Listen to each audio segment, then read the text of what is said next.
नमो अरिहन्ताणम् नमो सिद्धाणम् नमो आयर्याणम् नमो वज्रायाणम् नमो लोके सव्वसाहुणम्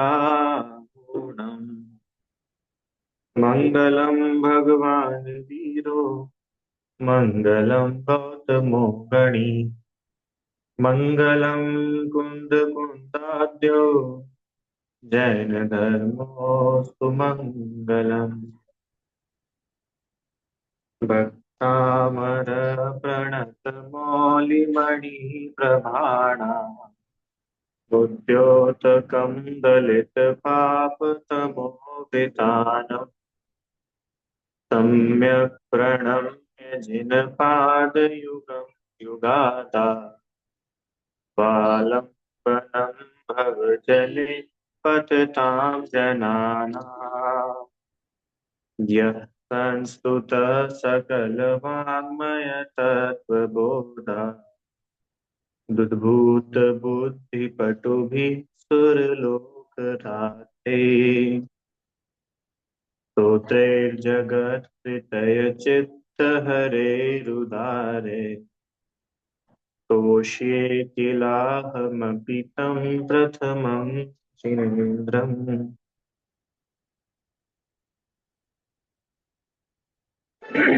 आचार्य श्री मानकुम स्वामी द्वारा रचित भक्तामृत स्तोत्र, इसका हम लोग अर्थ समझ रहे हैं। और ये इसका चतुर्थ अधिकार चल रहा है। पहले अधिकार में तो आचार्य देव ने स्वयं की तुलना ही भगवान से करी और अपनी और भगवान की स्तुति करी। ध्यान आ रहा है ना आपको?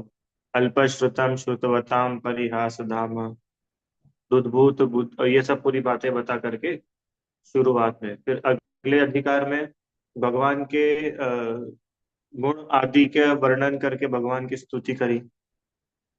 हाँ, आप तीन लोक के नाथ है और आप तीनों जगत में एक ईश्वर है। जगदीश्वर नाथ में कम त्वाव त्वाव क्या था? त्वाव्ययम विभुम चिंत्यम असंख्य माध्यम, है ना? ऐसा सब कह करके स्तुति करी। तीसरे अधिकार में अष्ट प्रातिहार्यों के अवलंबन पूर्वक जिनेन्द्र देव की स्तुति करी। और ये अंतिम जो चतुर्थ अधिकार है, यहाँ पर जिनदेव की स्तुति आदि किस किस अपेक्षा से करी कि जिनदेव का जो भक्त है उसके किसी प्रकार का कोई भय नहीं रहता, उसके सारे भय दूर हो जाते हैं, उसके जीवन में हर प्रकार की अनुकूलताएं होती है। ऐसी बात यहाँ पर आचार्य ने इस चतुर्थ अधिकार में करी। और इस चौथे अधिकार का आज ये 47 नंबर का अंतिम काव्य अपन आज देखेंगे। इस चौथे अधिकार में क्या क्या बातें हुई, क्रम से यहाँ पर दिया। 38 नंबर से काव्य शुरू हुआ, तो ये अधिकार शुरू हुआ। 38वें नंबर में हाथी का भय, है ना? आप लोग को याद है कि नहीं भैया? ये याद भी करते जाओ, सरल है, कुछ कठिन नहीं है। देखो, 38 में हाथी के भय की बात करी। मत भ्रमर भ्रमरनाथ, है ना? ऐरावताम विभ, ऐरावत के समान बड़ा हाथी भी क्यों ना हो, इभम। फिर उसके बाद में सिंह के भय की बात करी। हाथी, सिंह। फिर तीसरे नंबर पर दावानल, ठीक है? कल्पांत काल पवनोद्दत दावानलम जमिलित उज्ज्वल उत्फुल्लिंगम। तीन, हाथी, शेर, दावानल। चौथे नंबर पर सर्प के भय की बात करी, है ना? कठिन मुतफुण महापतंत। पांचवें नंबर पर युद्ध की बात करी। अब ये जो 42 और 43 नंबर है, इन दोनों में आचार्य ने युद्ध क्षेत्र का ही वर्णन किया। ठीक है, ऐसे ये दो है। फिर 44 नंबर पे समुद्र का भय। समुद्र में जो वो लहरों से ऊपर जो जहाज ऊपर उठ गया है, उससे भी आपका जो भक्त है, जिस जो आपके स्मरण मात्र से क्या होता है, त्रासम विहाय, सारा त्रास सारा दुख सब दूर हो जाता है। ये 44 नंबर। फिर 45 नंबर में जलोदर, शरीर का रोग आदि। और 46 नंबर में कल बात की थी आपाद कंठ मुरुशंखल वेष्टिता, पैरों से लेके गले गर्दन तक पूरा शरीर जकड़ा हुआ है। कैसे जकड़ा हुआ है? बेड़ियों से जकड़ा। ठीक है। ऐसे ये कितने भय हो गए टोटल? 38, 39, 40, 41, 42, 43, एक ही थे दोनों, 45 और 46। ऐसे 8 भय हो गए। है ना? तो देखो, अब उन सबको कलेक्टिवली ये इस वाले काव्य में बोल रहे, 47वें काव्य में क्या है देखो।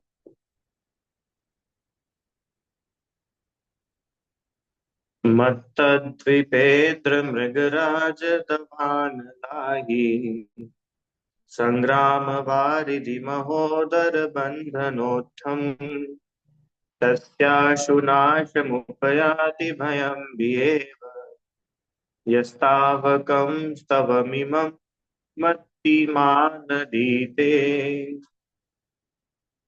ओहो, क्या बोल रहे हैं कि अभी तक तो एक एक काव्य में हमने सिंगल सिंगल बात की थी, सिंगल सिंगल टाइप के भय करी थी ना। जैसे एक में उन्होंने शेर ले लिया, तो शेर ले लिया मैंने मांसाहारियों में सबसे ज्यादा जो खतरनाक है शेर है।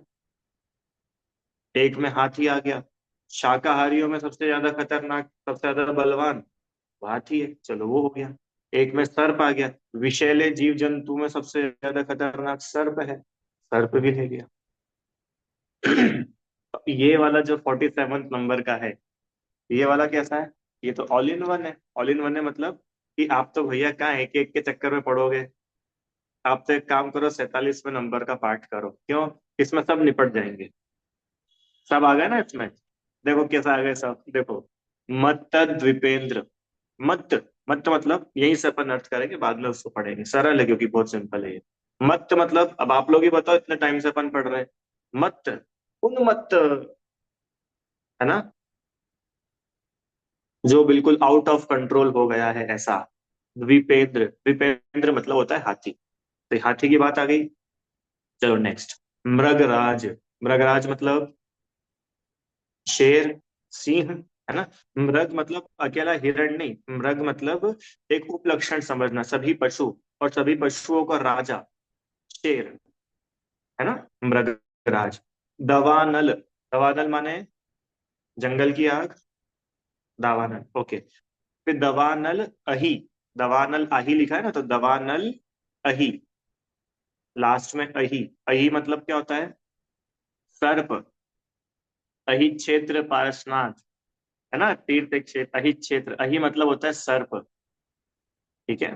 4, आगे चलो। संग्राम वारिधि, संग्राम, संग्राम आ गया, युद्ध। चलो, वारिधि, वारिधि समुद्र। वारी मतलब पानी, और धी मतलब उसका समूह, पानी जहाँ समूह में पानी हो ऐसा समुद्र। महोदर, महा प्लस उदर, उदर मतलब क्या होता है? पेट। महा मतलब बड़ा हुआ, तो पेट बढ़ जाता है, ऐसी बीमारी बताई थी ना, कौन सी बीमारी थी वो? जलोदर, है ना? तो एक वो भी आ गया। आगे बंधनोत्थान, बंधन, लास्ट वाला बंधन था।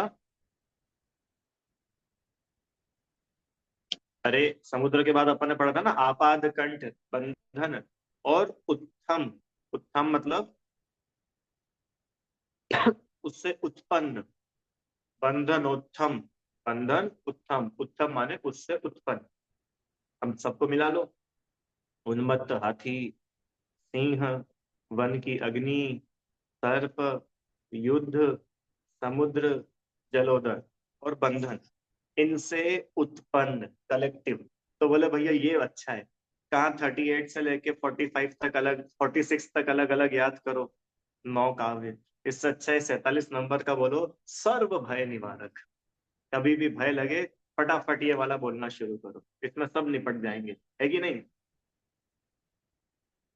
अरे सबको नहीं निपटाना है। अभी आचार्य इतनी गजब बात बता रहे आगे, इतनी अमेजिंग, वो बोल रहे इन चीजों को क्या करेंगे निपटा करके। निपटाना मतलब समझते हो, खत्म करना, भगाना, दूर करना। अरे इन सब चीजों को क्या करोगे निपटा करके, सुनो। इन सब चीजों का जो डर है ना, डर, उस डर को ही अपन आज डरा करके भगा देते हैं। क्या बोला? डर भी डर करके भाग जाएगा, हम इतनी बढ़िया चीज आपको बताएंगे। ठीक है? अरे आप लोग को चाहिए कि नहीं चाहिए वो चीज? डर भी डर करके भाग जाए, अरे ऐसी क्या चीज है से डर भी डर है। ठीक है, देखो भी बताते हैं। तो ये बोल रहे हैं कि इन सब से उत्पन्न तस्याशु, तस्य माने उसका, तस्य उसका, आशु, आशु शब्द पहले आ चुका है। आशु माने शीघ्र, शीघ्र, नाशम, नाशम माने नाश होता है, विनाश होता है। उपयाति, नाशम उपयाति, समझ में आ रहा है आपको? ऊपर क्या लिखा है? नाश मुपयाति, तो नाशम उपयाति। प्राप्त, भयम भी भय और डर कर। ये देखो उसका, इन सब से उत्पन्न जो भय है ना, ये जो आठों हमने बात बताई, अब आठ तो सिर्फ कहने के लिए है, जीवन के सारे भय ले लेना। और पता है इन आठों में एक ही चीज का तो भय है जो मंडरा रहा है माथे पे, क्या? मौत, मृत्यु। अरे हाथी सामने आ गया तो क्या भय है? कि ये मेरा टिफिन की रोटी लेके चला जाएगा, इसका भय है क्या? रुपए ले जाए कि नहीं? मार डालेगा, जान ले लेगा। उन्मत्त हाथी है। और सिंह जो है अपने पैर पीछे खींच करके छलांग मारने को तैयार है। तो किस बात का डर लग रहा है उस शेर से? कि हमारी मौत हो जाएगी, हमारे प्राण ले लेगा, ये खा जाएगा हमको। अग्नि में किस बात का भय है? कि मेरे महंगे कपड़े जल जाएंगे इसका? अरे नहीं, मैं ही जल करके खत्म हो जाऊंगा, ये भय है ना। अब देखो सभी में, युद्ध में काय का भय है? सर्प आ गया, काय का भय है? बीमारी है, काय का भय है? समुद्र में फंस गया, काय का भय है? ऊपर से नीचे तक बेड़ियों ने जकड़ लिया, काय का भय है? बोले मृत्यु का भय है। अल्टीमेट भय तो मृत्यु का ही। छोटे मोटे अलग अलग दूसरे और हो सकते हैं, पर अल्टीमेट एक अगर अपन किसी भय की बात करें तो वो काय का भय रहता है? मौत। मौत से बढ़कर के तो कुछ नहीं लगता है किसी को। तो बोल रहे ये जो मौत का भी भय है ना, उसका भी भय, वो भी शीघ्र ही डर करके खत्म हो जाएगा।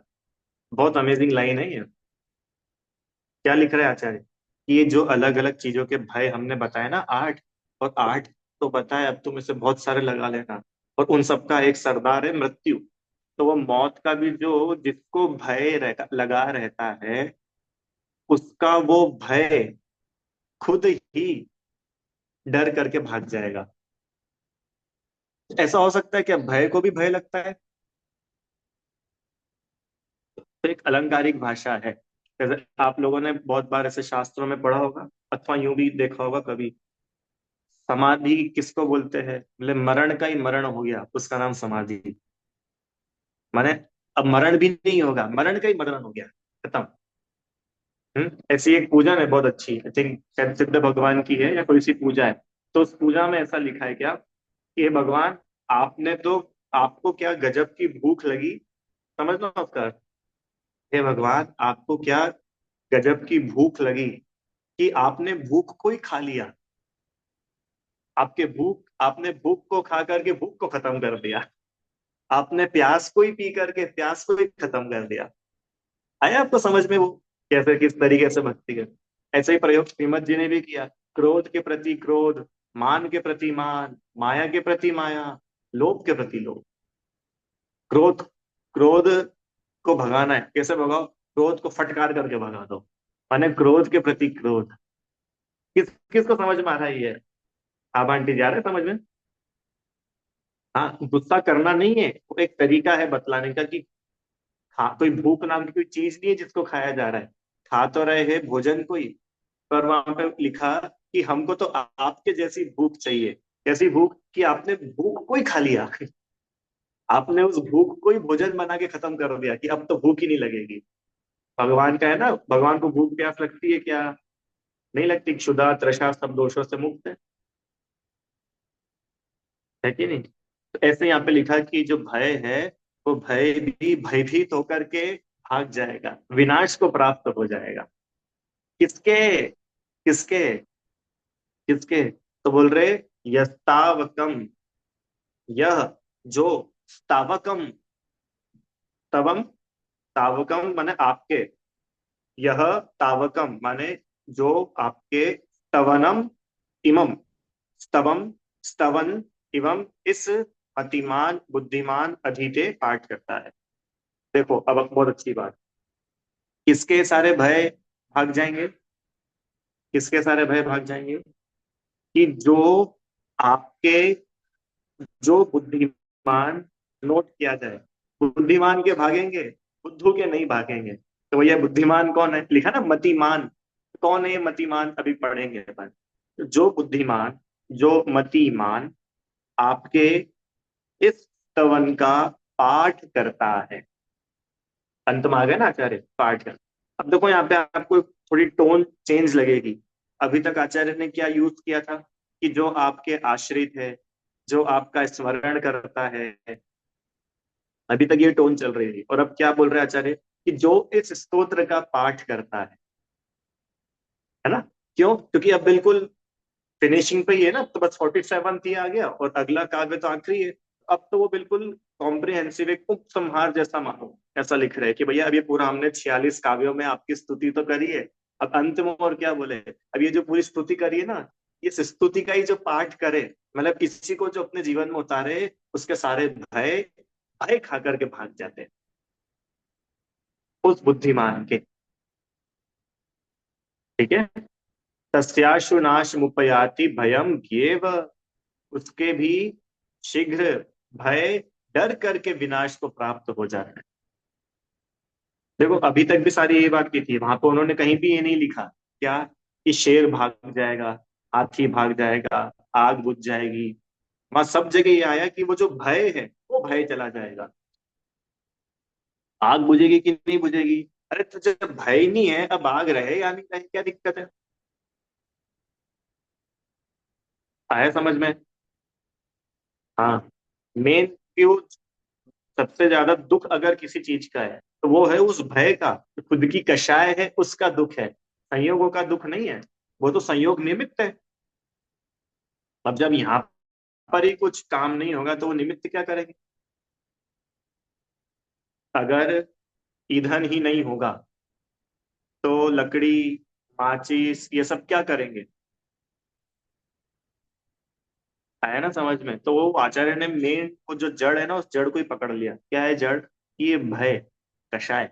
ये कषाय को ही पकड़ो अपन तो, क्योंकि इसकी वजह से दुखी होते हैं। बोले उसकी जो भय है, ये भय भी भय खा करके भाग जाएगा। कब? टाइम लगेगा थोड़ा। बोले शीघ्र, शीघ्र ही भाग जाएगा। पॉइंट नोट किया जाए। इतना अच्छा शब्द, विनाश को प्राप्त हो जाएगा, लिखा ना, उपयाति, प्राप्त हो जाएगा। हो जाएगा, भगवान कर नहीं देंगे। नहीं तो ये भगवान के पास ही जाता रहे, चलो कोई बात नहीं, ये भगवान नहीं करते तो फिर हम उधर चले जाते, आज मंगलवार है यहाँ चले जाएंगे, कभी वहां चले जाएंगे। तो बोल रहे भगवान नहीं करते हैं। अभी इसके ऊपर बहुत सारी बातें हैं, अभी करते हैं अपन। देखो एक ये और पॉइंट पढ़ ले, लास्ट वाला। यस्तावकम तवमीमम, तवमिमम मतिमान धीते, मतिमान अधीते। बुद्धिमान पाठ करता है, कौन बुद्धिमान? कि जो आपके इस स्तवन का बुद्धिमान पाठ करता है, उसके सारे भय शीघ्र ही डर करके भाग जाते। ठीक है, चलो। सरल है ये वाला, तो कुछ कठिन नहीं है इसमें। शुरू की जो दो लाइन थी, वो तो उन आठों का ही कलेक्टिव उन्होंने वहां बता दिया था। देखो पढ़ते क्या लिख रहे। हे प्रभु, जो बुद्धिमान पुरुष आपके इस संस्तवन रूप स्तोत्र का पाठ करता है, उसका हाथी, सिंह, वनाग्नि, सर्प, युद्ध, समुद्र, जलोदर, बंधन से उत्पन्न भय भी शीघ्र विनश जाता है। ओहो, भय भी डर कर भाग जाता है। समझ में आया? भय भी डर करके। चलो, अब थोड़ा सा इसका अपन कुछ डिटेल करते हैं। देखिए,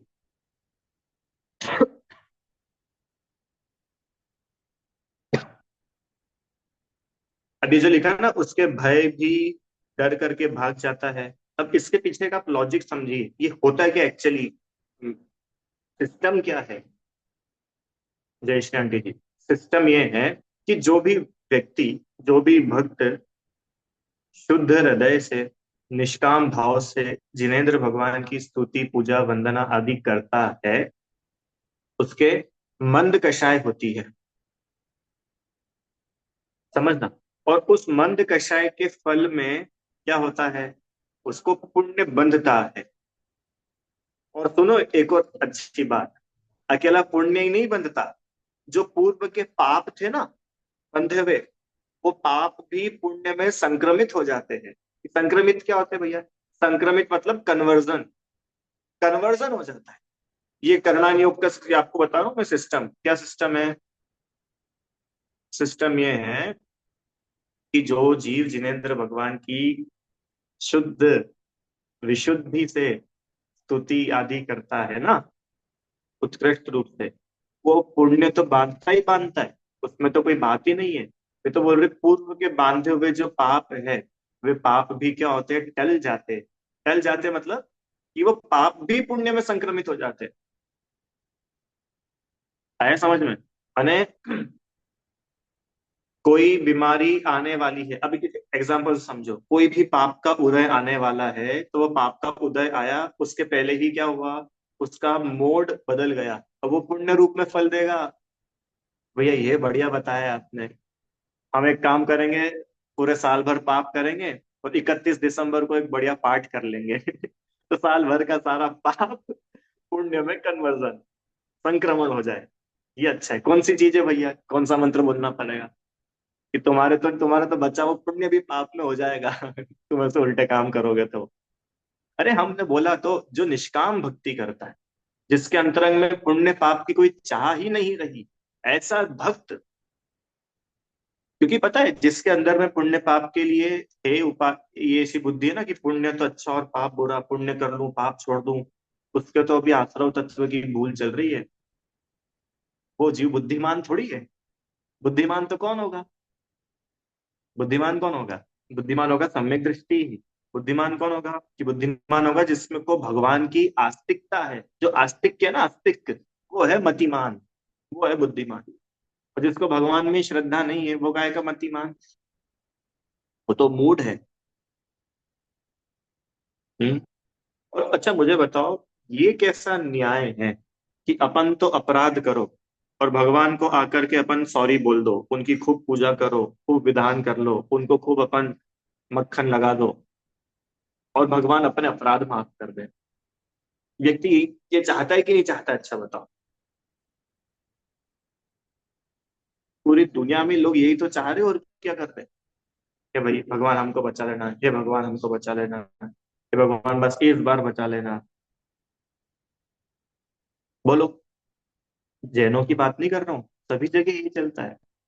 आप रैंडम किसी भी मंदिर के बाहर चले जाना, तो कोई व्यक्ति अंदर से दर्शन करके आ रहा हो ना, उसको बुलाना और पूछना भैया अंदर क्यों गए थे, बोले, अंदर भगवान के दर्शन कर। क्यों कर रहे थे भगवान के दर्शन, भैया क्या बताए। तो फिर शुरू हो जाएगा कि हमारे साथ ऐसा ऐसा हो रहा है, हमको बस कि यही हमारी आशा है, यहीं से कुछ हो जाए।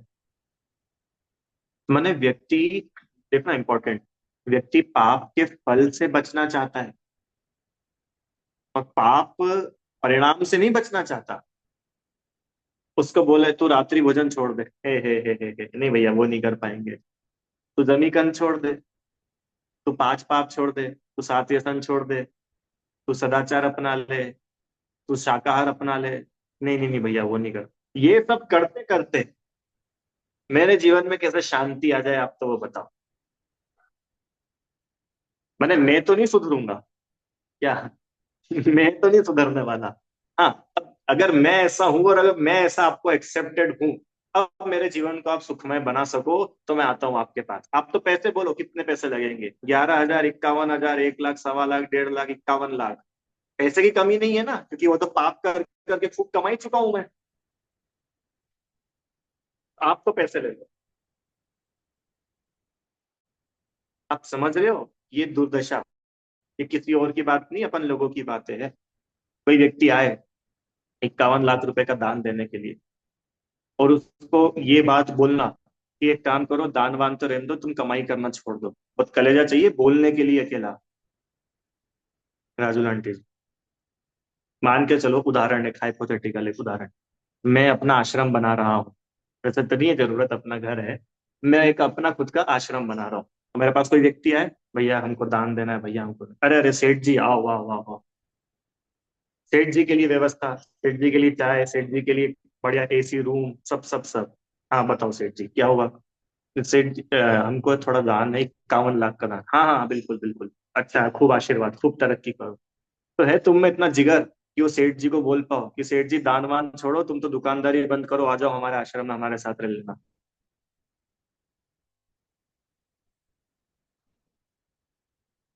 क्यों, बोल दो ना। बोल के तो देखो। नहीं बोलेगा। क्यों नहीं बोलेगा? क्योंकि इसकी सुख बुद्धि वहीं पड़ी हुई है। ये खुद ऊपर से धर्मात्मा की चादर ओढ़ करके लोगों की पाप की अनुमोदना कर करके उनसे पैसे मंगवाएगा और अपनी कषायों की पूर्ति करेगा। बढ़िया बढ़िया, खूब अच्छी चले, खूब अच्छी चले तुम्हारा काम। एक फैक्ट्री है, आशीर्वाद है तुम्हारा, 2 फैक्ट्री हो जाएगी। तुम्हारा पाप डबल, हमारी इनकम डबल। अब ये ऐसा जीव बुद्धिमान नहीं है। और फिर ऐसे जो लोग हैं, ऐसे लोगों को अपेक्षा ये रहती है कि भैया भगवान हमारे पापों को धो दे। उदाहरण, उदाहरण, एक अच्छा भरा चौराहा है, बिल्कुल भरा चौराहा, वो क्राउडेड प्लेस ये समझो। और एक व्यक्ति ने किसी दूसरे व्यक्ति की हत्या कर दी। झगड़े हो गए, किसी बात के झगड़े थे, तो झगड़ा इतना बढ़ गया कि वो हत्या कर दी। अब भैया ये तो भारत है, तत्काल तो निर्णय कुछ होते नहीं है यहाँ। तो चलती रही फाइल, चलती रही चलती रही चलती रही चलती रही। और फिर एक दिन फाइनली वो कोर्ट की जो सुनवाई होती है ना, हियरिंग, उसकी लास्ट डेट आ गई कि भैया आज तो अल्टीमेट निर्णय पे आना ही आना है। कटघरे में खड़ा है वो जिसने हत्या करी थी, और वो सारे लोग भी खड़े हुए, चश्मदीद गवाह, जिन्होंने अपनी आंखों से देखा कि भैया इसने मारा। और जज ये फैसला सुना दे क्या, कि ये व्यक्ति है, इसका कोई दोष नहीं है, इसको बाइज्जत बरी किया जाता है। ठीक है। तो बताओ लोग क्या बोलेंगे, क्या बोलेंगे कि ये जो जज है, ये जज बिक गया। जज बिक गया। कितने में बिक गया? जितने में ही बिका हो, उसने उसको कुछ रिश्वत दी होगी, कुछ कुछ किया होगा, तो जज उसका बिक गया भैया, जो भी उसने रुपए दी। ठीक है, तो हाँ, तो जज तो बिक गया, तुमने जज को खरीद लिया। अब यहाँ तुम भगवान को खरीदने आते हो कि नहीं आते हो? यहाँ भगवान बिक रहे कि नहीं बिक रहे? नहीं बिक रहे। छत्र में, शांति धारा में, बोलो। भगवान बिक गए। तो ये बिकने वाले भगवान नहीं है, ये वीतरागी भगवान का शासन है। यहाँ तो कितनी गजब बात है। शरण जो अपराधी को दे, अरे अपराधी वह भगवान। अरे जो अपराधी को शरण दे, ऐसा भगवान अपराधी है? वो काय के भगवान? माने तुम पाप करो, तुम पाप छोड़ो नहीं, और उनसे ही अपेक्षा करो कि वो तुम्हारे पाप को धोते रहे, धोते रहे। ऐसा तो काम नहीं चलेगा। तो फिर किसके शीघ्र सारे के सारे मिटेंगे? कि जो बुद्धिमान है उसके मिटेंगे। बुद्धिमान मतलब भक्त, तो पहला ही शब्द है इसका, भक्त। भक्त कौन? संसार शरीर भोगों से विरक्त, उसका नाम भक्त है। आप लोग को आ रही कि नहीं बात समझ में? है ना?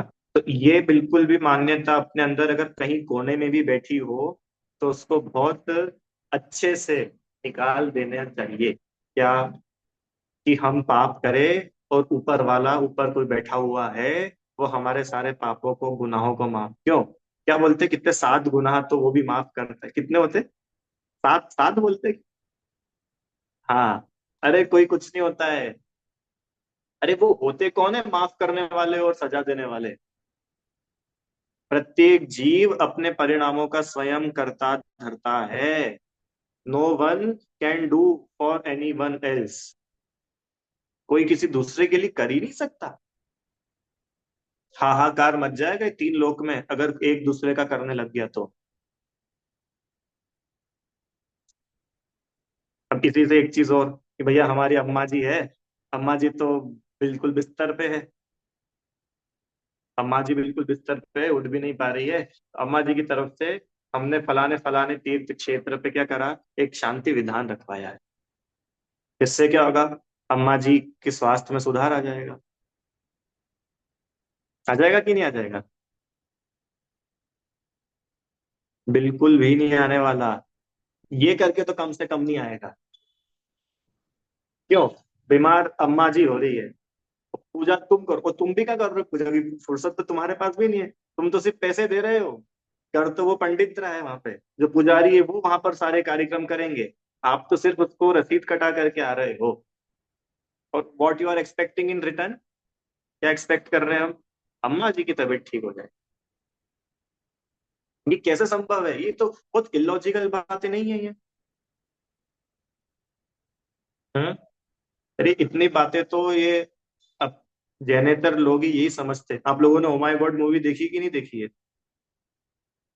है ना? तो उसमें वो लॉजिक नहीं देता है वो परेश रावल, कितने बढ़िया बढ़िया लॉजिक है बताओ। है, अरे बैटरी मेरे फोन की गई है, तो चार्ज में अपना फोन करूंगा तो मेरा फोन चार्ज होगा, तो दूसरे का फोन चार्ज पे लगाएंगे तो अपना कैसे चार्ज हो जाएगा? तो दुखी तो मैं हो रहा हूँ, और मैं सुखी हो जाऊं इसके लिए अनुष्ठान तुम कर रहे हो। तो तुम्हारे अनुष्ठान करने के जो परिणाम है उसका फल तुम्हें मिलेगा कि मुझे मिलेगा? और अगर तुम्हारा अनुष्ठान करने के परिणामों का फल मुझे मिलने लग गया, तो फिर तुम तो खाली हो जाओगे, तुम्हारे लिए किसी और को करना पड़ेगा। और अगर तुम्हारे अनुष्ठान करने से मैं स्वस्थ हो रहा हूं, तो इसका मतलब तुम्हारे कुछ उल्टा करने से मैं बीमार भी हो सकता हूँ। ये भी तो संभव है ना फिर। तो बेस्ट क्या है? बेस्ट ये है, अपने कर्म सिवाय जीव को कोई न फल देता कुछ भी। अपने कर्म सिवाय जीव को कोई न फल। स्वयं किए जो कर्म शुभाशुभ, फल निश्चय ही वे देते। भाई, आपने जो अच्छे बुरे कर्म किए हैं वो निश्चित आपको फल देंगे। करे आप, फल दे अन्य। मैंने करे तो खुद, और फल दूसरे को मिले, तो स्वयं किए निष्फल होते। अब तो खुद का जो किया था वो तो कुछ वर्थ ही नहीं रही उसकी, वो तो टोटली खत्म हो गया। मैं आपको बता रहा हूँ, मैं आपको जगा रहा हूँ अभी। बार अब नहीं बोलूंगा ज्यादा इन बातों पे, क्योंकि अब तो खत्म हो गया भक्ता मर्जी। पर ये अपने को बहुत जागने की जरूरत है। फलाने फलाने व्यक्ति की तबीयत खराब है, पूरे भारत से आह्वान, सब लोग नमोकार मंत्र की जाप करो, उनके स्वास्थ्य में सुधार हो जाएगा। बोल मत देना, लोगों की नमोकार से श्रद्धा उठ जाएगी। तो भैया आप क्या बोल रहे हो, फिर हम नमोकार पढ़े कि नहीं पढ़े? अरे आता नहीं है कैसा है भाई, कोई बहुत एक फेमस पर्सनालिटी है, कोई भी हो मानो, उनकी तबीयत खराब है या उनको कुछ असाता का उदय है, तब लोगों के चित्त में थोड़ी व्याकुलता होती है ना, भैया हमको उनसे बहुत विशेष लगाव है, और अगर ये बीमार पड़ गए हैं, इनके साथ ऐसा हो गया है, तो ऐसा कहा जाता है क्या, भैया सब लोग नमोकार का जाप करो, वो ठीक हो जाएंगे। अब ये उपचार व्यवहार का कथन है, इससे अपने को क्या समझना? इससे अपने को ये समझना कि वो ठीक तो उनके पुण्य के उदय से होंगे, उनके साता के उदय से होंगे।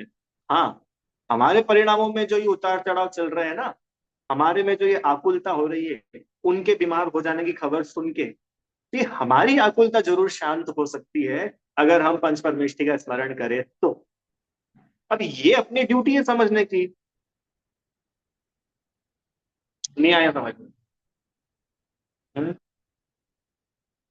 पर ये अगर कोई बोले शीघ्र स्वास्थ्य लाभ हेतु सब लोग इतने बार, 21 बार, इतने 27 बार नमोकार मंत्र का जाप करें, कुछ नहीं होता, ये टोटल मिथ्यात्व है। क्योंकि मेरे नमोकार के जाप करने से उनके स्वास्थ्य में लाभ कैसे हो जाएगा?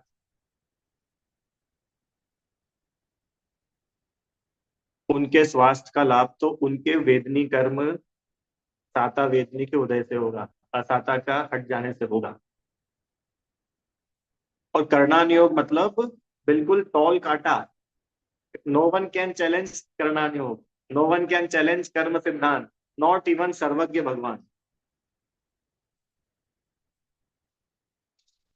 सही बताओ। आदिनाथ मुनिराज, दीक्षा लेकर ऋषभ मुनीश्वर 6 महीने उपवास किया, राइट? दीक्षा लेकर ऋषभ ऋषभ मुनिराज 6 महीने उपवास किया। चलो फिर, जब तक तो लोगों को कुछ विकल्प ही नहीं था, क्योंकि भाई महाराज का उपवास है, छुट्टी। और उसके बाद तो 7 महीने और 9 दिन तक रोज आहार के लिए जाते थे। और वो तो बहुत फेमस भी थे ना, तीर्थंकर होने वाले जीव, तो समय के पहले मुनि। तो पूरे भारत भर में, पूरे भरत क्षेत्र में कितने नमोकार मंत्र के जाप हुए होंगे कि आज तो महाराज को आखिरी मिल जाए, आज तो आखिरी मिल जाए, आज तो आखिरी मिल जाए। बताओ, 7 महीने हो गए, आहार ही नहीं हो रहा है। सब मिल करके नमोकार का माला फेरो, आज तो इनको आहार निरंतर हो जाए। पढ़ा कहीं भी पुराण में ऐसा? पढ़ा? मिलेगा ही नहीं क्योंकि हुआ ही नहीं था ऐसा। देखो, एक किसी अन्य के लिए हमारे मन में जो संवेदनाएं होती है वो अलग बात है। संवेदनाएं मतलब समझिए ना, अन्य के लिए हमारे मन में जो फीलिंग्स है, एक अच्छी भावनाएं हैं कि भैया उनके साथ बुरा ना हो, उनके साथ अच्छा हो, ये फीलिंग्स अच्छी है। फीलिंग्स की अलग बात है। हम शांति पाठ में बोलते हैं ना, होवे सारी प्रजा को सुख, बलयुत हो धर्मधारी नरेशा, होवे वर्षा समय पे, तिल भर न रहे व्याधियों का अंदेशा, होवे चोरी न जारी, सुसमय वर्ते, हो न दुष्काल मारी, सारे ही देश धारे, जिन वर वृष को, जो सदा सौख्यकारी। बोलते हो, फैले प्रेम परस्पर जग में, प्रजा शांति से जिया करे। है ना, मेरी भावना में भी ऐसी लाइन आती है। तो ये एक तो भावना के लेवल पर बातें हैं, ये अलग है। ये हमारे अंदर क्या संवेदनाएं हैं, ये हमारे अंदर की गुड फीलिंग्स है। पर इसमें, और मैं इधर कुछ बोल रहा हूँ तो मेरे बोलने से वो व्यक्ति ठीक हो रहा है, इसमें जमीन आसमान का अंतर है। और ये बहुत फाइन लाइन है दोनों के बीच में। एक तरफ मिथ्यात्व है, अब ये अपने को देखना पड़ेगा कि हमारे अभिप्राय में क्या बैठा है। अगर हमारे अभिप्राय में ये कर्ता कर्म की बुद्धि बैठी हुई है, कर्ता कर्म का भ्रम बैठा हुआ है, तो ये मिथ्यात्व है।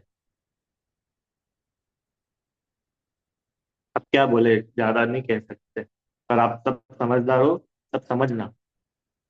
थोड़े दिन पहले मैंने एक उदाहरण दिया था, एक व्यक्ति जिनके घर में हर शुक्रवार को पद्मावती जी बैठती हैं, उन्हीं के घर के व्यक्ति को हार्ट अटैक आ गया, और वो जगत की हार्ट अटैक ठीक कर रहे, जगत की बीमारी दूर कर रहे, ऐसा वो क्लेम करते हैं। और उन्हीं के घर में हो गया, अब क्या करें? हम्म? आ रहा है क्या समझ में? चले आगे चले। तो ये दो तीन बातें जो मुख्य थी। और फिर एक वो बात तो है कि भाई किसी एक स्पेसिफिक स्पेसिफिक काव्य को, श्लोक को किसी एक चीज से जोड़ लेना। और आजकल तो और भी ऐसा कुछ नया आ गया है, ऐसा सुना है कि भक्तामर के एक एक श्लोक के बाद में एक एक मंत्र भी बोला जाता है ना। तो उन मंत्रों का डिस्क्लेमर, उन मंत्रों का संबंध मांगतुंग आचार्य से नहीं है। मांगतुंग आचार्य का उन मंत्रों से कोई लेना देना नहीं है। ऐसा रहता है ना, सर्व रोग निवारक मंत्र, और नेत्र का मंत्र, हेल्थ का मंत्र। हाँ, बहुत सारे होते हैं भैया, क्या क्या नहीं होते हैं। तो भैया इन सब का उनसे कुछ लेना देना नहीं है। ये देखो, कोई की हंसी के लिए बात नहीं है। ये ये अज्ञानता जो जगत में फैलती जा रही है, उसकी ओर हमारा थोड़ा ध्यान चला जाए, इसके लिए सारी बातें। तो भाई अगर कोई व्यक्ति करता भी हो, तो आप इसको छोड़ो, क्योंकि ये दलदल है। आपको पता नहीं है, आप धर्म के नाम पे ठगा रहे हो, आपका डबल लॉस हो रहा है। कि अपना किसी से कोई पर्सनल दुश्मनी थोड़ी है भैया। पर अगर आप लोग ये चीजें करते हो और कोई बाद में सुने, और वो भी अगर इन चीजों में कभी इन्वॉल्व रहा हो, तो आप विश्वास मानिए, आप मिथ्यात्व का ही पोषण कर रहे हैं। और मिथ्यात्व के रहते रहते आप सुखी हो जाए, ये 3 काल में संभव नहीं। अगर आप ईमानदारी से इन प्रतिकूलताओं से बचना चाहते हैं, तो आप अपने जीवन को अच्छा बनाइए, आप अपने जीवन को धर्ममय बनाइए, आप अपने जीवन में सदाचार लेकर के आइए। आप अपने जीवन में जिनदेव ने जो उपदेश दिया है, जो बातें बतलाई है, उनको अपने जीवन में उतारिए। आपका जीवन यूं ही सुखमय हो जाएगा। आई बात समझ में? अव्वल तो प्रतिकूलताएं आएंगी ही नहीं, और अगर प्रतिकूलताएं आएगी तो आप उसको बहुत इजीली पार कर जाओगे। शर्त ये है, शर्त ये है क्या, कि आपके चित्त में जिनदेव बसे होने चाहिए। और जिनदेव बसे होने चाहिए का मतलब उनका बतलाया गया वीतराग धर्म, वो बतलाया गया वीतराग मार्ग, वो हमारे अंतरंग में बसा होना चाहिए। है ना? पाप के फल से बचना चाहते हैं तो पाप परिणामों से बचे। ये बहुत जरूरी है। ठीक है।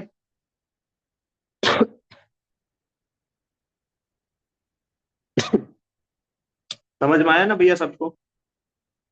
तो क्योंकि क्या है कि बहुत पवित्र भावनाओं से आचार्य देव ने तीर्थंकर ऋषभ देव की स्तुति करी है। उनका कहीं से कहीं तक इतना सा भी इंटेंशन ये नहीं है कि कुछ सांसारिक सुख की फल की प्राप्ति मेरे को हो जाए।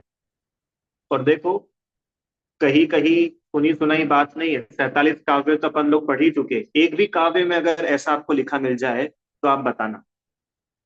कहीं भी नहीं है।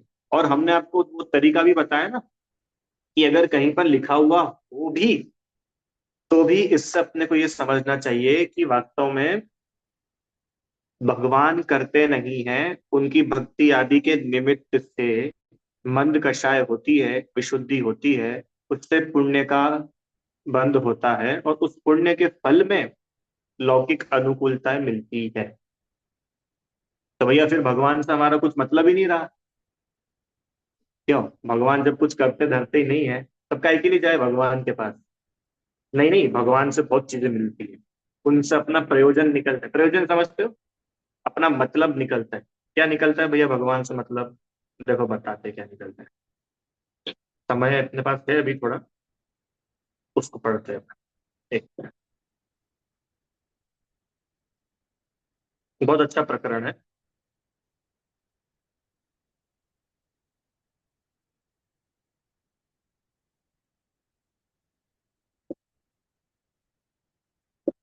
सिर्फ रीड करेंगे और जहां समझाने की आवश्यकता होगी उधर समझाएंगे।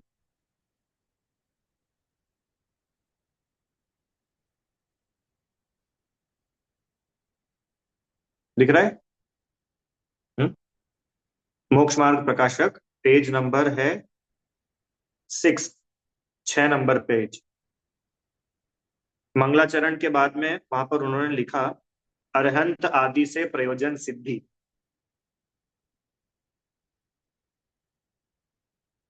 प्रयोजन की सिद्धि अरहंत आदि द्वारा होती किस प्रकार से विचारते हैं। सुनना, अभी जो मैंने आपको बताया था ना विशुद्धता वगैरह, वो सब बात यहीं से थी, यहाँ से अपन पढ़ेंगे तो और क्लियर होगी। तो ये आपको हमेशा आगे भी काम आएगा सारा मैटर। देखो, आत्मा के परिणाम 3 प्रकार के हैं: संक्लेश, विशुद्ध, शुद्ध। ठीक है? वहां तीव्र कषाय रूप संक्लेश है, मंद कषाय रूप विशुद्ध, और कषाय रहित शुद्ध है। 3 आ गए। तीव्र कषाय हुई तो वहां तो संक्लेशता है, पाप होगा। मंद कषाय है, विशुद्धि है, पुण्य होगा। और कषाय रहित वीतरागता है, तो शुद्ध भाव है और धर्म होगा। 3 हुए ना? वहां वीतराग विशेष ज्ञान रूप अपने स्वभाव के घातक जो ज्ञानावरण आदि घातिया कर्म है, उनका संक्लेश परिणामों द्वारा तो तीव्र बंद होता है, और विशुद्ध परिणामों द्वारा मंद बंद होता है। जो घातिया कर्म है, ज्ञानावरण, दर्शनावरण, मोही, अंतराय, संक्लेश परिणामों से इनका तीव्र बंद होगा। तो विशुद्ध परिणामों से निर्जरा होगी क्या? कि निर्जरा नहीं होगी, मंद बंद होगा। निर्जरा कैसे होती है? निर्जरा कैसे होती है? कि कषाय रहित शुद्ध भावों से, उससे निर्जरा होती है। आगे, तथा विशुद्ध परिणाम प्रबल हो तो पूर्व काल में, देखो ये आगे ना, तो पूर्व काल में जो तीव्र बंद हुआ था उसको भी मंद करता है। आई थी ये बात, अभी पढ़ाई थी। पाप पुण्य में संक्रमित हो जाता है। अगर विशुद्धता प्रबल हो तो, विशुद्ध परिणाम प्रबल हो तो जो पूर्व में तीव्र भी पाप बंधा हुआ था ना, उस वो भी मंद हो जाएगा। अरे हो जाते हैं ऐसे। आप पुराण पढ़ करके देखेंगे तो बहुत सारे केसेस मिलेंगे आपको कि होना तो इतना नुकसान था पर इतने नुकसान में ही मामला निपट गया। आगे। और शुद्ध परिणामों द्वारा बंद नहीं होता, केवल उनकी निर्जरा ही होती है। ठीक है। तो ये तो उन्होंने एक सिद्धांत बता दिया, फैक्ट बता दिया। अब भैया हम यजंत भगवान की स्तुति कर रहे हैं, भक्तामृत स्तोत्र में पूरी उनकी स्तुति, इससे क्या होगा? कह रहे हैं अरिहंत आदि के प्रति स्तवन आदि रूप जो भाव होते हैं, है ना, स्तवन आदि में सब लगा लेना, पूजन, प्रक्षाल, स्तुति, एवरीथिंग, तीर्थ वंदना, ये सब चीज आ जाएगा उसमें। तो जो भाव होते हैं ना, वो कषायों की मंदता सहित ही होते हैं, इसलिए वे विशुद्ध परिणाम है। देखो तीव्र कषाय में आप मंदिर में अंदर पैर नहीं रख पाओगे। कषाय की तीव्रता होगी ना, तो मंदिर थोड़ी जाएगा, फिर तो वो थिएटर जाएगा, घूमने फिरने जाएगा, पांच इंद्रिय के विषय भोगने के लिए जाएगा। पर कषायों की मंदता है, तभी तो वो सब छोड़ करके यहाँ आया है। माने कषायों की मंदता तो है। तो ये कब हो रहा है? विशुद्ध परिणाम। पुनश्च समस्त कषाय मिटाने के साधन है, इसीलिए शुद्ध परिणाम का कारण है। सो ऐसे परिणामों से अपने घातक, जो घाती कर्म की हीनता होने से सहज ही वितराग विशेष ज्ञान प्रकट होता है। जितने अंशों में वह हीन हो, उतने अंशों में प्रकट होता है। इस प्रकार अरिहंतादि द्वारा अपना प्रयोजन सिद्ध होता है।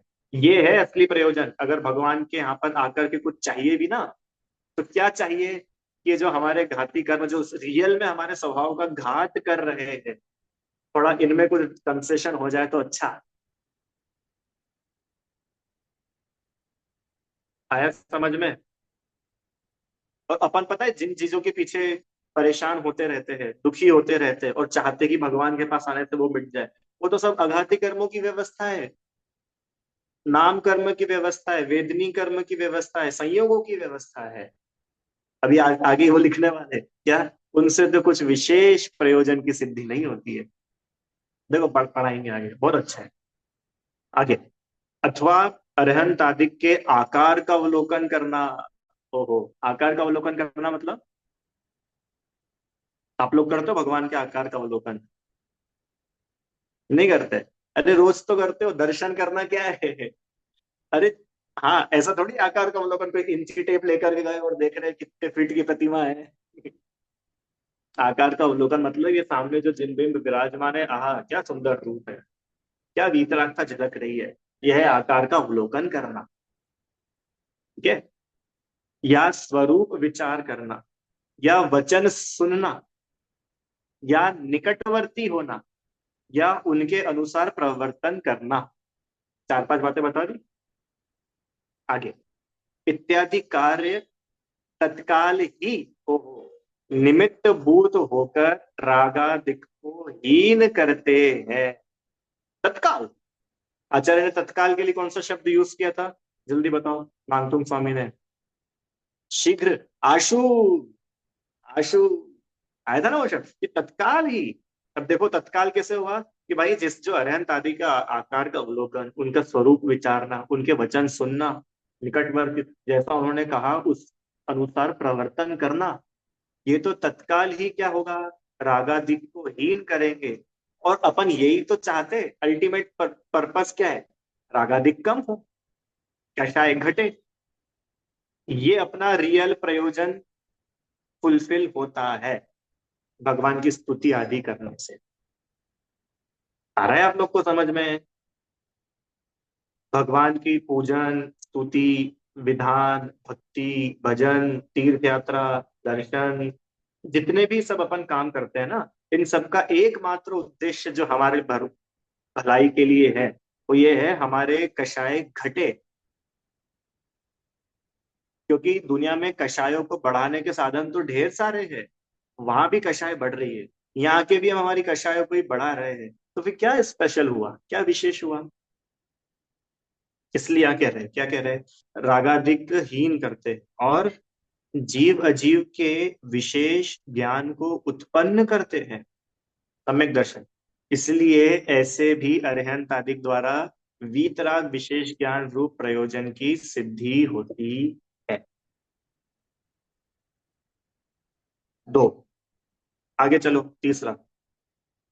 यहाँ कोई कहे कि इनके द्वारा ऐसे प्रयोजन की तो सिद्धि इस प्रकार होती है, परंतु जिससे इंद्रिय जनित सुख उत्पन्न हो, दुख का विनाश हो, ऐसे भी प्रयोजन की सिद्धि होती है या नहीं? आएगी नहीं प्रश्न समझ में कि चलो वो सब तो ठीक है, राग वगैरह कम हो जाएंगे वो तो ठीक है। अब तो बोलो पैसा वैसा आएगा कि नहीं हमारे घर में?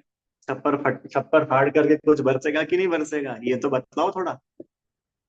तो उत्तर सुनो।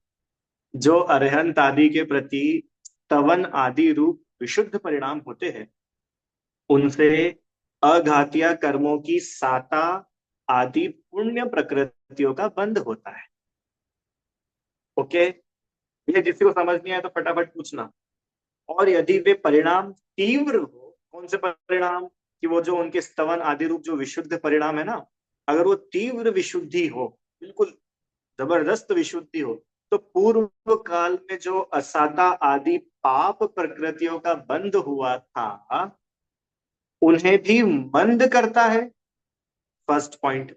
अथवा नष्ट करके पुण्य प्रकृति रूप परिणमित करता है। संक्रमण, अपकर्षण, उत्कर्षण मतलब हो जाता है कैसे? विशुद्ध परिणाम से। अविशुद्ध परिणाम मतलब कषायों का जहां घटना हो, कषायों की हीनता को विशुद्ध परिणाम बोलते हैं। आया समझ में? बहुत अमेजिंग है ये। और उस पुण्य का उदय होने पर स्वयं में इंद्रिय सुख के कारणभूत सामग्री प्राप्त होती है। सिंपल, तुमको इंद्रिय सुख चाहिए, जाओ वो भी मिल जाएगा। पर सुनो, शर्त है। क्या शर्त है? विशुद्धि होनी चाहिए, विशुद्धि होनी चाहिए। आगे चलो। तथा पाप का उदय दूर होने पर, हो गया ना? हाँ, पाप का उदय दूर होने पर स्वयं में दुख की कारणभूत सामग्री दूर हो जाती। सीता प्रति कमल रचायो, अंजन से किए अकामी, दुख मेटो अंतर जामी। पढ़ते हो कि नहीं? ये कैसे हुआ? सीता प्रतिक्रम कमल कैसे रचा? तीव्र पाप का उदय था भैया, आग में कूदना पड़ रहा है, ये कोई छोटा मोटा उदय है क्या? जंगल में भटकना पड़ रहा है, कोई छोटा मोटा उदय है क्या? तो बोले नहीं। वो पाप भी संक्रमित हो जाता है पुण्य में, पाप नष्ट हो जाता है। कितनी अच्छी बात है बोलो। पर सुनो, परंतु इस प्रयोजन से कुछ भी अपना हित नहीं होता। सुनो, तुम्हारी गरीबी मिट करके अमीरी आ जाएगी। सुनो, ये शरीर निरोगी हो जाएगा, रोग मिट जाएंगे। सुनो, घर वाले बुरे से अच्छे हो जाएंगे। Everything so on. आघाती कर्म चाहे जितने तुम्हारे अनुकूल हो भी जाएं, पर परंतु इस प्रयोजन से कुछ भी अपना हित नहीं होता। क्यों?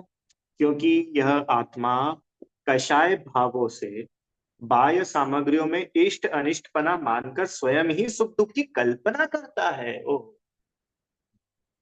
राजू आंटी जी, 10,000 रुपए अच्छे कि 1 लाख रुपए अच्छे? अच्छा, 1 लाख रुपए अच्छे कि 10 लाख रुपए अच्छे? अभी 10 लाख अच्छे कि 1 करोड़ अच्छे? कि भैया 1 करोड़ तो 1 करोड़ है, हमने उसको इष्ट माना तो अच्छे, और हमने उसको अनिष्ट माना तो बुरे। 1 करोड़ थोड़ी कोई अच्छा बुरा होता है, 1 करोड़ तो 1 करोड़ होता है। क्यों? करेला कैसा होता है? अच्छा, बुरा कि कड़वा? कड़वा। अब जिसको कड़वा अच्छा लगता है उसके लिए करेला अच्छा, और जिसको कड़वा बुरा लगता है उसके लिए करेला बुरा। तो करेला थोड़ी अच्छा बुरा है, करेला तो कड़वा है।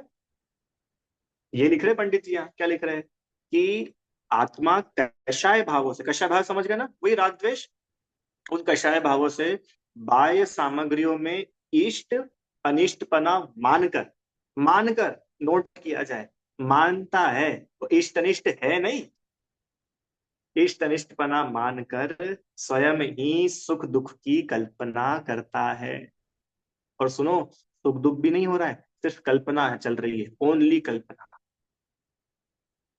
कषाय के बिना, ओहो, कषाय के बिना बाह्य सामग्री कुछ सुख दुख दाता नहीं है।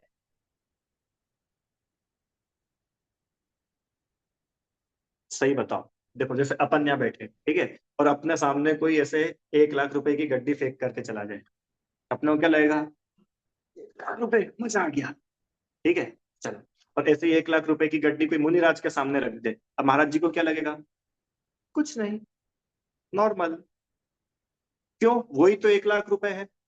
वही बोल रहे कि कषाय के बिना बाह्य सामग्री कोई सुख दुख दाता थोड़ी होती है। अरे अंदर में कषाय हो तो वो बाहर की सामग्री सुख दुख में निमित्त बनती है।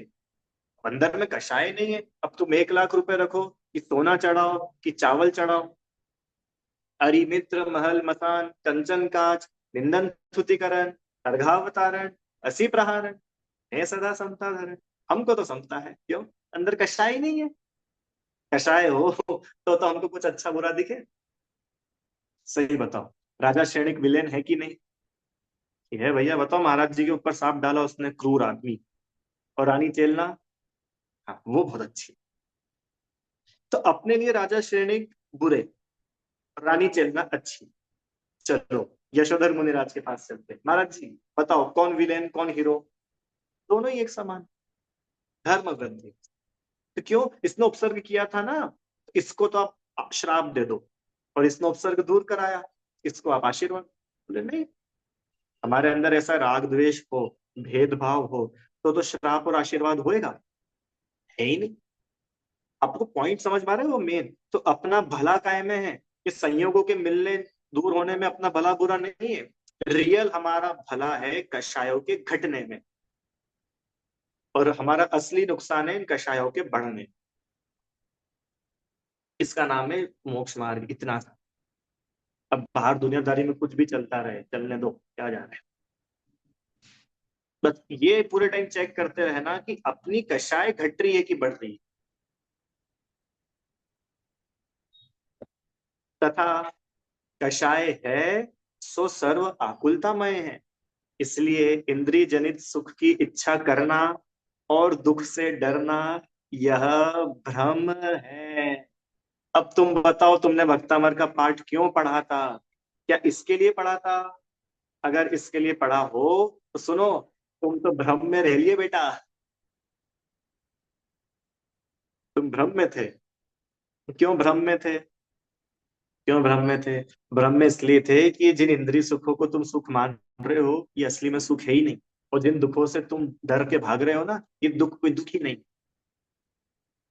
देखो अभी आचार्य ने बोला ना, उसका भय भी डर करके भाग जाता है। मतलब रियलिटी में ये जो 8 सिचुएशंस थी, ये 8 सिचुएशंस दुख के कारण नहीं थी। दुख का असली कारण था कषाय, भय। तो उन्होंने उस भय को भगाया, है ना? ठीक है। और आगे तो सुनो, आगे तो और खतरनाक बात है। सुनो भैया सब, कान खोल के सुनो, आंख खोल के देखो। पुनश्च, इस प्रयोजन के हेतु, किस प्रयोजन के हेतु? कि सुख मिल जाए दुख मिट जाए, सुख मिल जाए दुख मिट जाए, गरीबी मिट जाए अमीरी आ जाए, सब लगा लेना। इस प्रयोजन के हेतु, इस प्रयोजन के पर्पस के लिए अरहंत आदि की भक्ति करने से भी तीव्र कषाय होने के कारण पाप बंध ही होता है। हुआ ना तुम्हारा नुकसान? तुमको तो लग रहा था कुछ थोड़ा बहुत पुण्य ही बन जाए भैया, गरीब को पुण्य थोड़ा, बोले पुण्य तो छोड़ो बेटा, उल्टा तीव्र पाप बंद ही होगा। इसलिए मैं आप लोग को बार बार चोट करता हूँ, ये मिथ्यात्व छोड़ो। भगवान कुछ दे देंगे, हमको कुछ मिल जाएगा, हमारी दुकानें चलने लग जाएगी, दिन दूनी रात चौगुनी तरक्की। अरे छोड़ो इन सब बातों को, क्यों? ये सब मिथ्यात्व पोषक है, पाप बंद कराती है सारी बातें। इसलिए अपने को इस प्रयोजन का अर्थी होना योग्य नहीं है। अरहंत आदि की भक्ति करने से ऐसा प्रयोजन तो स्वयं सिद्ध होते हैं, तुम इसके लिए क्यों कर रहे हो? आई आपको बात समझ में? पक्का? है ना? तो इस प्रकार से हम लोग सम्यक भक्ति जिनेन्द्र देव की करें, चाहे भक्तामृत स्तोत्र हो, चाहे कल्याण मंदिर हो, चाहे विश्व एनीथिंग, कोई सा भी स्तोत्र हो, कोई भी पूजन हो, कोई भी तीर्थ यात्रा हो। माने एक बार तो अपन इतने ईमानदार बन जाए कि हमारे मन में कोई संसारिक प्रयोजन नहीं है, पर हम ऐसे ही, हमको पार्शनाथ भगवान की बड़ी महिमा है इसलिए हम सब में शिखर गए। हम इसलिए चांद खेड़े गए क्योंकि हमको आदिनाथ भगवान की रीत रागता बड़ी अच्छी लग रही है। एक बार इसके लिए चले जाओ। जरूरी है क्या हमेशा कुछ बिजनेस डील के लिए जाना? आ रहा है समझ में? विचार करना। ये हो गया अपना। अब कल अंतिम कक्षा भक्तामृत स्तोत्र की रहेगी। वो 48वां काव्य, उसको अपन कल चर्चा करें। अभी दिनवाणी स्तुति। हे दिनवाणी भारती, तो ही जपो दिन रैन, जो तेरी शरणागत है, सो पावे सुख चैन। जहाँ वाणी के ज्ञान से सूझे लोकालोक, तो वाणी मस्तक नमो सदा देत हूँ।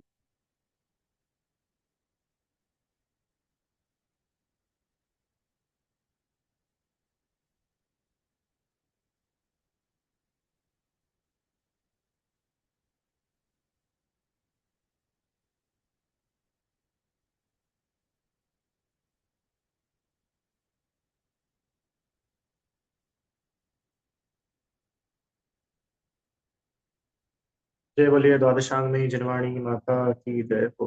महान जैन धर्म की जय। जय जय।